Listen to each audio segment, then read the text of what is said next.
Assalamualaikum warahmatullahi wabarakatuh. Raditu billahi robba wa bil islami dina wa bi Muhammad nabiyya wa rasulah. Rabbi shrah li sadri wa yassir li amri wahlul 'uqdatam min lisani yafqahu qawli. Kami ridha Allah sebagai Tuhanku, Islam sebagai agamaku, dan Nabi Muhammad sebagai nabi dan rasulku. Baik, pada kesempatan ini kami dari kelompok 6 akan memaparkan hasil diskusi soal dari materi kami, yaitu perspektif patologi birokrasi.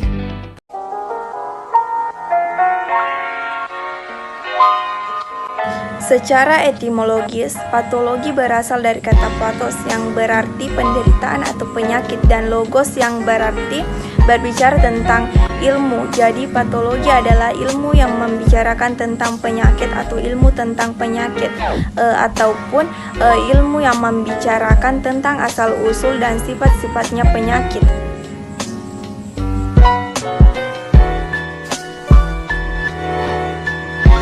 Contoh patologi yang timbul karena adanya tindakan melanggar hukum dan perundang-undangan yang berlaku seperti penggemukan biaya, menerima sogokan, tindakan kriminal, tindakan korupsi, sabotase, kontrak fiktif, tata buku yang tidak benar, pencurian, serta ketidakjujuran.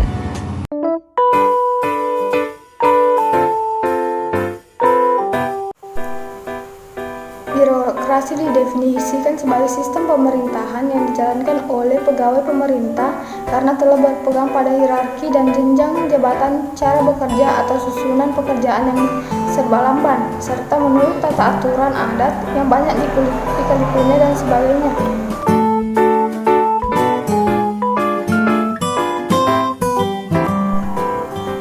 Birokrasi dalam negara sangat penting dalam menentukan upaya penyelenggaraan negara maupun penyelenggaraan pemerintahan. Birokrasi diibaratkan mesin paling utama dalam penyelenggaraan pemerintahan, sehingga apabila terjadi kemacetan atau kerusakan, dapat dibayangkan bahwa pemerintahan itu sendiri akan berjalan secara pincang atau mogok atau bahkan berhenti dalam penyelenggaraan pemerintahan.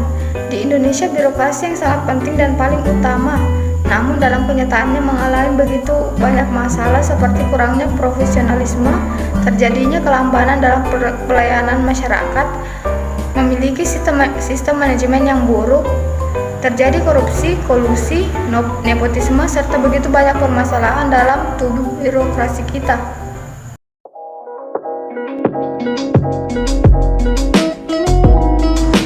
Satu, masih banyaknya pemerintah daerah yang memiliki persentase belanja operasional untuk kebutuhan internal pemerintah yang lebih besar dari belanja publik.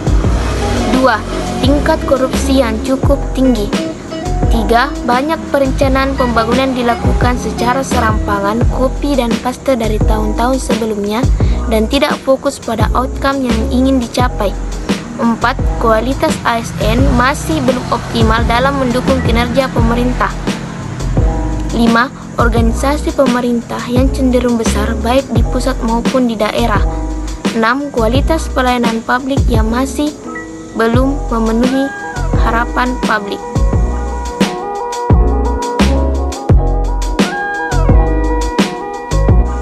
Satu, penyalahgunaan wewenang. 2. Persepsi yang didasarkan pada prasangka. 3. Pengaburan masalah. 4. Menerima sogokan. 5. Pertentangan antar kepentingan. 6. Status quo. 7. Empire building. 8. Komplasensi. 9. Nepotisme. 10. Paranoia atau menilai diri sendiri secara berlebihan. 11. Sikap opresif. 12. Patronase.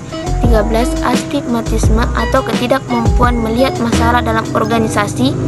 14. Ksenofobia. 15. Ritualisme. 16. Kontraproduktif. 17. Mediocrity atau kemampuan rendah dalam penyalahgunaan pekerjaan. 18. Stagnasi. 19. Sabotase. 20. Diskriminasi. 21. Red tape atau berbelit-belit. 22. Psikopeni atau tampering atau mengotak-atik barang bukti. 23. Tokenisme atau tidak sepenuh hati, vested interest.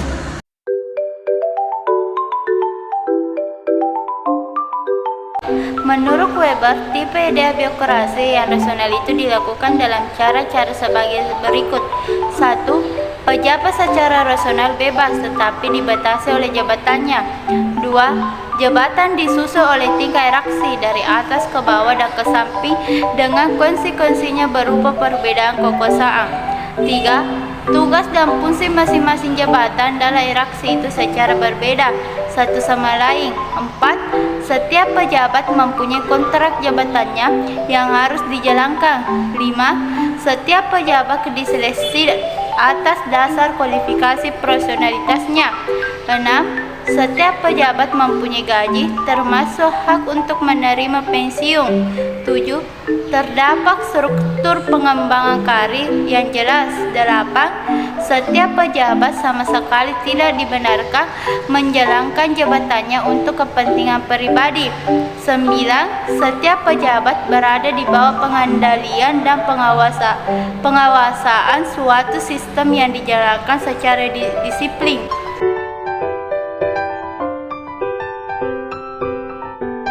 Makna positif. Birokrasi dalam makna positif diartikan sebagai birokrasi legal, rasional yang bekerja secara efisien dan efektif. Makna negatif. Birokrasi yang bermakna negatif diartikan sebagai birokrasi yang penuh dengan patologi, penyakit organisasi yang gemuk, boros, tidak efisien dan tidak efektif, korupsi dan sebagainya.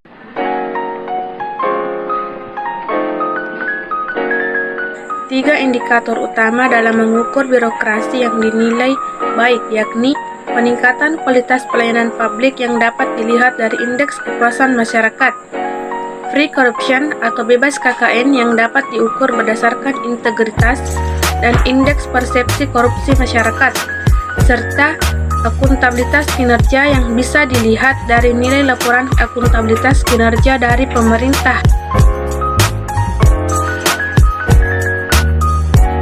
5 kategori patologi birokrasi menurut Siagian.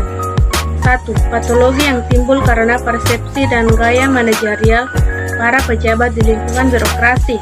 2. Patologi yang disebabkan karena kurangnya atau rendahnya pengetahuan dan keterampilan para petugas pelaksana berbagai kegiatan operasional. 3. Patologi yang timbul karena tindakan para anggota birokrasi yang melanggar norma-norma hukum dan peraturan perundang-undangan yang berlaku. 4. Patologi yang dimanifestasikan dalam perilaku para birokrat yang bersifat disfungsional atau negatif. 5. Patologi yang merupakan akibat situasi internal dalam berbagai instansi dalam lingkungan pemerintahan.